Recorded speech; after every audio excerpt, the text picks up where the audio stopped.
All right, everybody. Kevin Crouch here with South Metro Weather.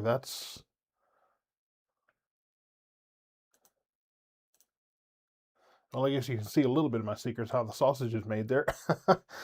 Kevin Crouch here with South Metro Weather. I want to talk to you a little bit about what to expect later today, really tonight into tomorrow. We've been covering this whole event quite a bit over the past couple of days.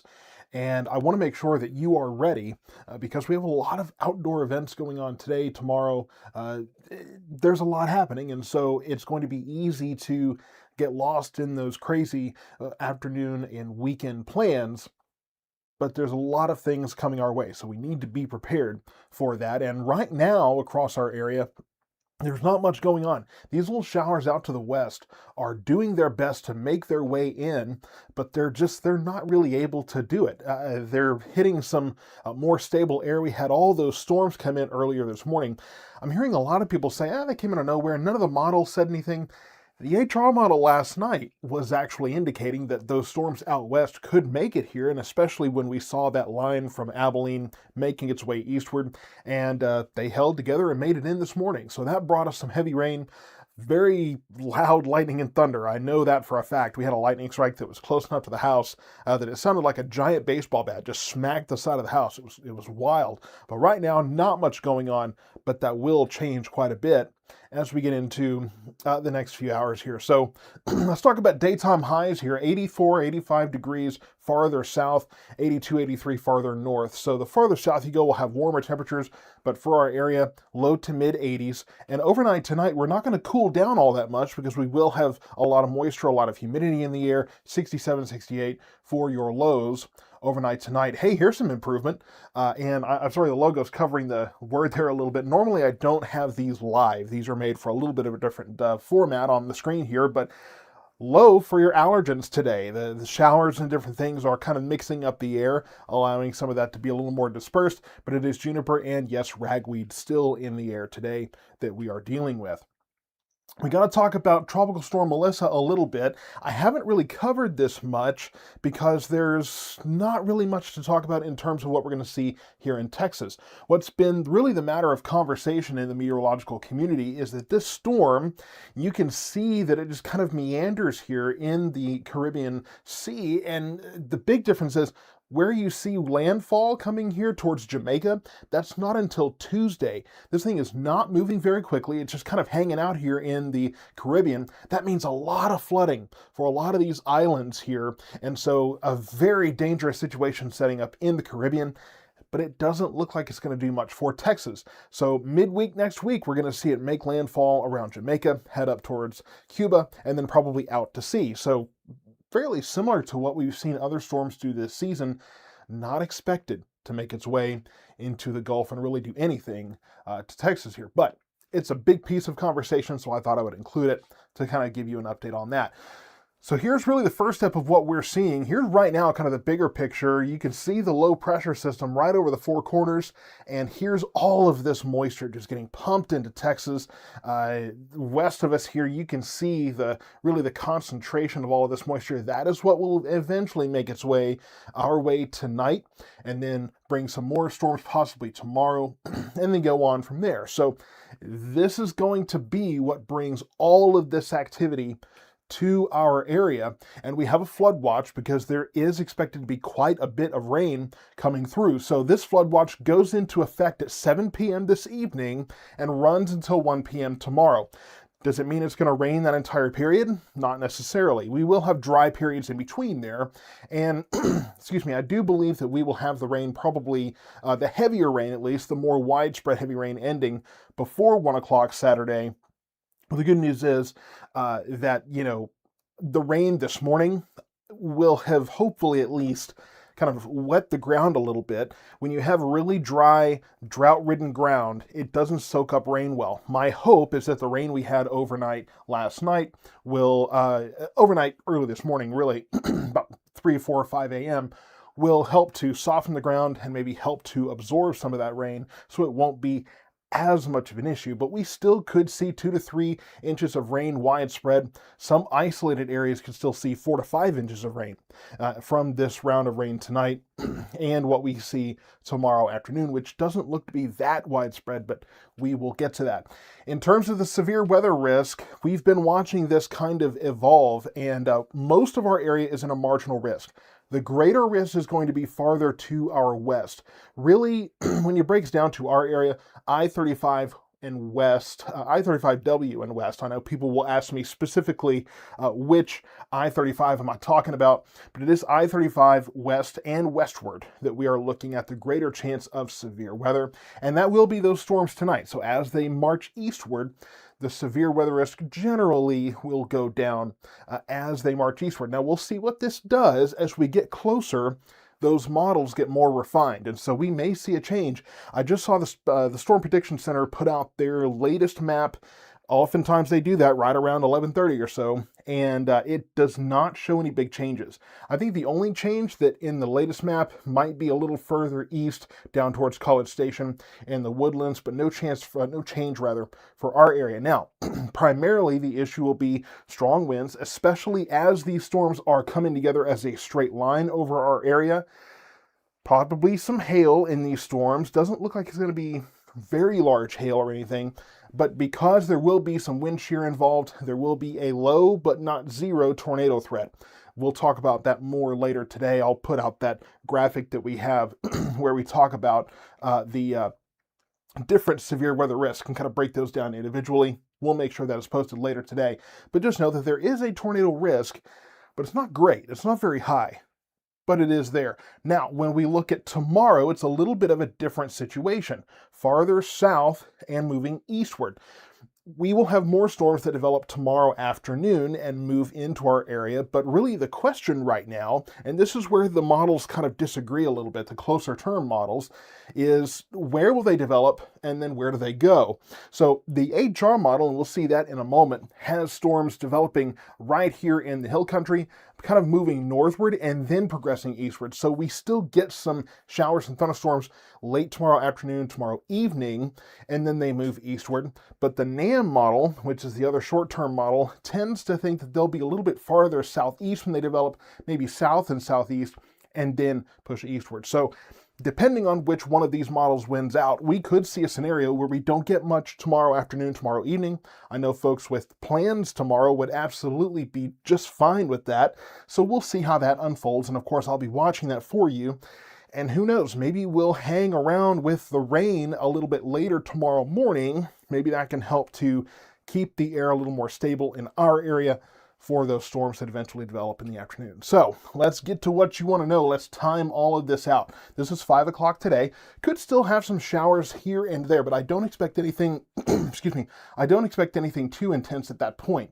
As we go forward, 8 o'clock tonight, we're going to see all of this getting well organized to our west. At least that's what the HR model says. And by the way, ignore these little warning polygons. Those were still populating current warnings as we were looking at the models, that kind of thing. That's just my fault for not closing one door and opening another.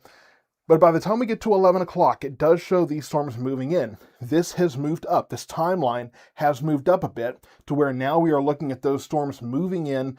And you see some black here.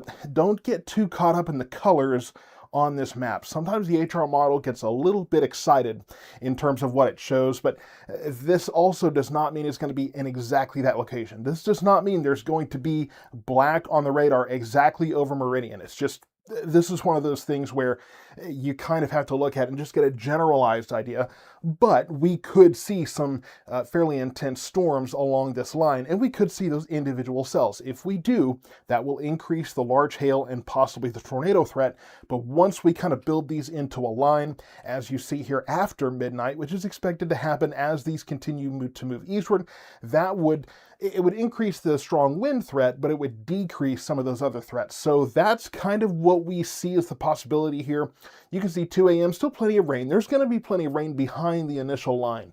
But by 2 a.m., looks like that main line is trying to move east of us.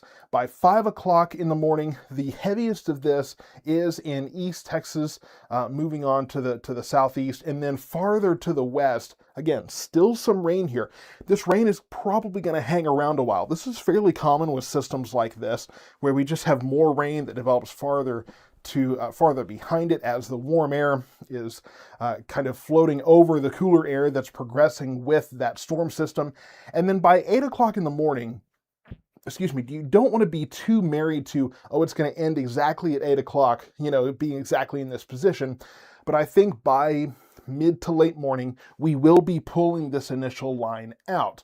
And Leah Martinez, you're asking, what do the black spots mean? If you see the black spots on radar, that tends to be where you're going to see very heavy rain, possibly some hail as well.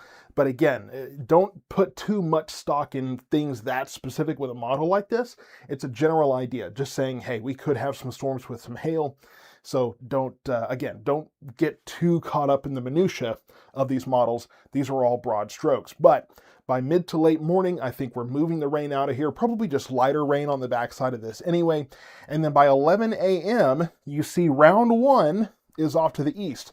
But again, right around the hill country here, down to our southwest, you see round two starting to pop up.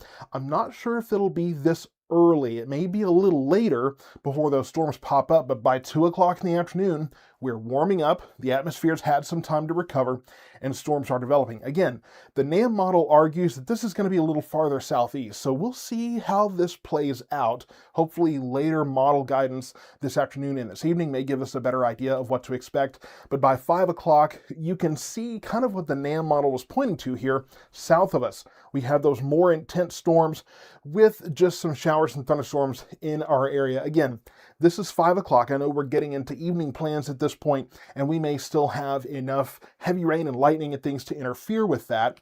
But as we go forward, you can see this is what the NAM model is really emphasizing here in southeast Texas, and that's where we saw that slight risk for the rest of the day Saturday. That's where we have the emphasis for those stronger storm systems, stronger storm cells, and eventually, of course, another squall line probably developing by the time it gets to the Beaumont, Galveston area. So the NAM model basically thinks this is going to be the emphasis, and our area won't see much. So we will see what happens with that. We're just going to have to watch it. Again, as we get more model data later today, and maybe it may even depend on what that late night, early morning storm system does to get a better idea of what to expect tomorrow afternoon and evening. Just stay tuned to South Metro Weather. We'll keep you updated as we go forward with all of this. And by 11 o'clock tomorrow night, we should really be done just about with all of this. We talked about the possibility of some wraparound showers early Sunday morning. At this point, it looks like the low pressure center will be far enough north. I don't think we're going to have to deal with much. I can't rule out a late night, early morning shower or two, just depending on where that low pressure system goes. You can see some right along the Red River here, but I think that may be far enough north to where we won't have to deal with it in our area. I'm going to have to take Jimmy's logo here off a little bit because I didn't move this graphic. But we got to talk about Weather Call Next Gen. This is another overnight event, and then tomorrow you may be gone when those storms hit. Not at home, you may be out and about at a festival or a concert or something or a movie.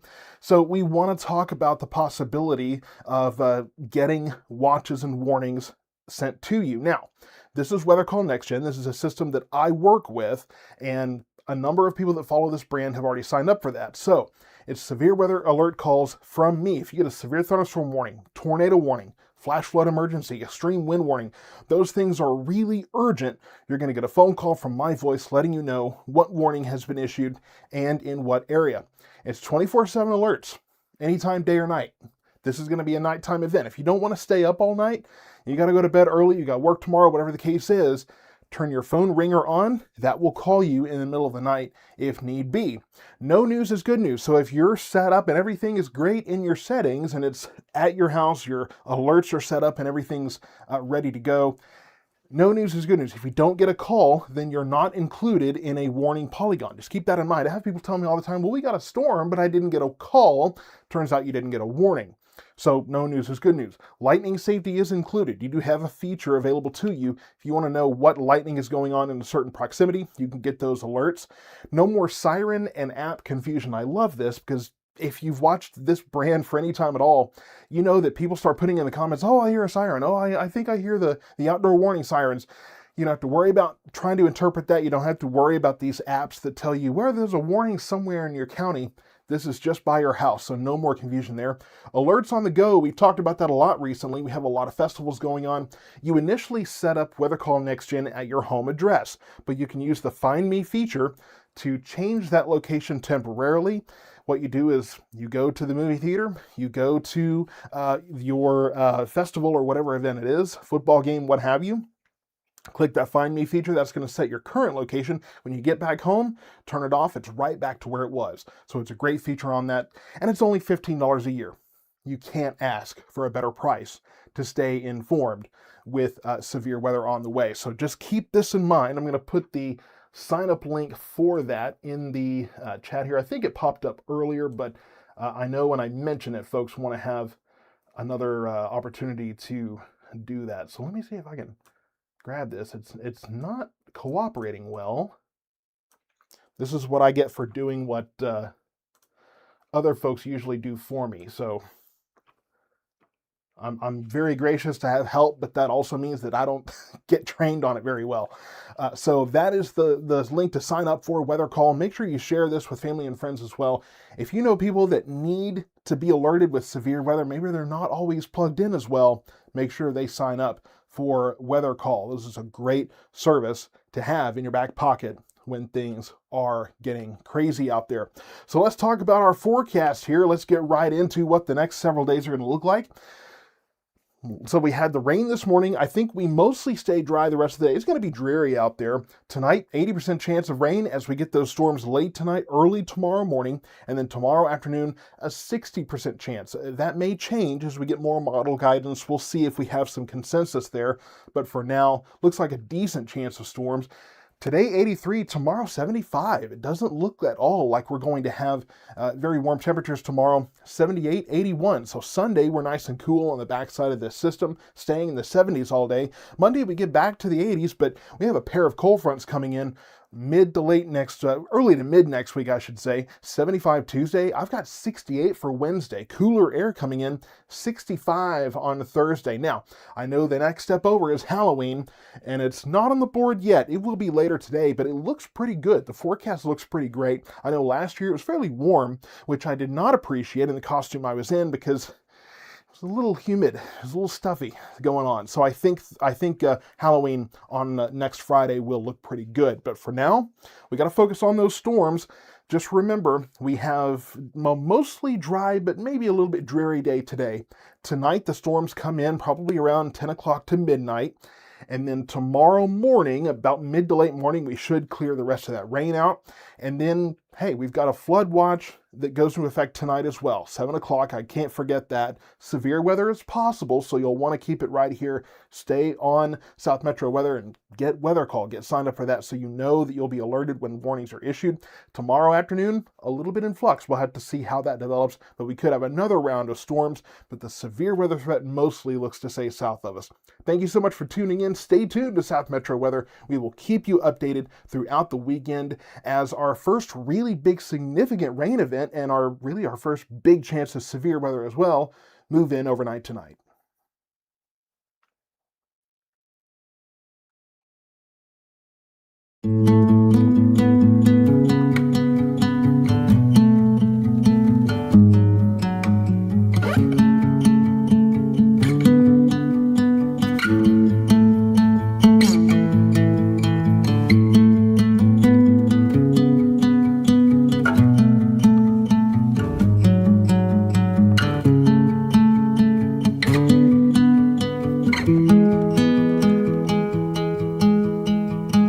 I don't know what it means, but there's a smile upon your face, and I see something shimmering in your eyes.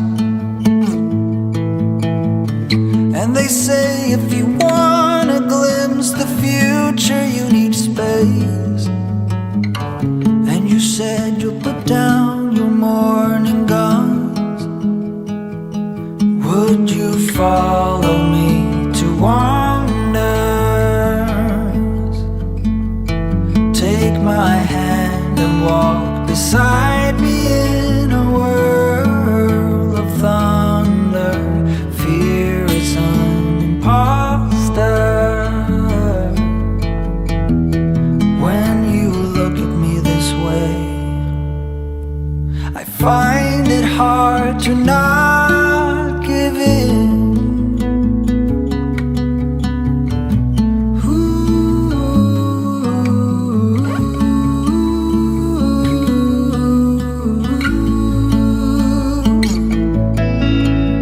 So the days became weeks, it felt just like the night before.